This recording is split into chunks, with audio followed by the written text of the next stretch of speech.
Good morning and welcome back. Every few weeks we get to spend a few minutes with the preeminent, best, top-notch, heads and tails above anybody else allergy guy anywhere within 1,000 miles.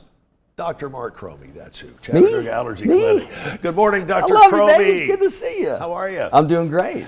Ragweed been consistently high for several weeks, seemingly, and you are seeing the bleed over effect from this. We are at your seeing office. yes, it is. It's time. It's ragweed time in Tennessee. We talk about it all the time about how football season correlates with ragweed season, and it is here, Chip. We're seeing patients that are suffering. They're coming in with runny nose, congestion. As you alluded to earlier, their face feels like it's about to blow up because they're so stuffy. They're using over-the-counter medicines that aren't working, and they're tired of it, and that's when they come to us to get some relief.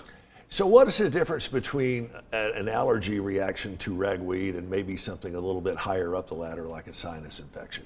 Okay, so the two go together, and a lot of it is anatomical. It's a plumbing issue. The sinus cavities are teeny little openings in the skull that drain and ventilate. And so when allergies are involved, the nasal mucosa starts to swell and it causes a blockage of those pathways. So guess what? You get a little cold, you get ragweed in there, you start to get swollen and edematous, there's inflammation, and next thing you know, you start backing up with fluid. And then that turns to pressure, and then that stagnates and becomes a sinus infection where now you need an antibiotic. So you've had yellow-green drainage for 7 to 10 days, you've got fever, tenderness when you palpate your face, and now you've got a sinus infection. People go to the dentist thinking they've got a tooth infection or a cavity, but it's actually a sinusitis. So the secret is then you got to be on antibiotics, maybe some steroids. But what we can do to prevent that is put you on allergy shots, figure out what you're allergic to, keep the flow open so that when you do get a cold or allergies hit, you don't get an infection. And that whole process of going through the entire allergy screening doesn't take as much time as it did a few No, years we ago. tell people that you're going to be there for 2 or 3 hours because most of the time the scratches take 15 minutes for them to develop.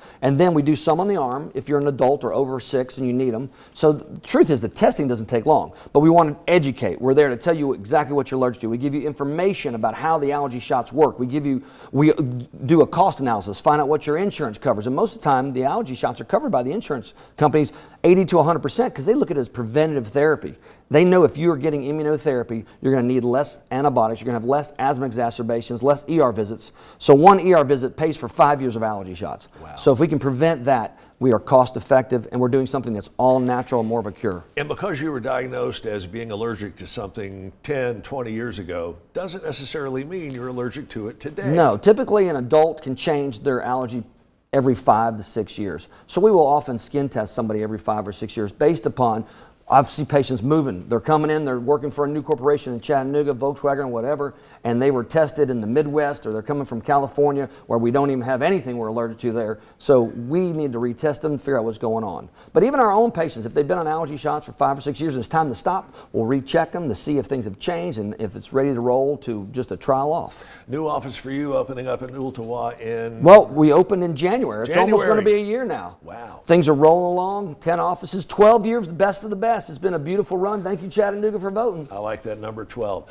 Dr. Marc Cromie, you're the man. You can get in touch with Dr. Cromie at the Chattanooga Allergy Clinic. They are easy to find online. Only a web click away, chattanooga-allergy-clinic.com. And we'll be right back after this.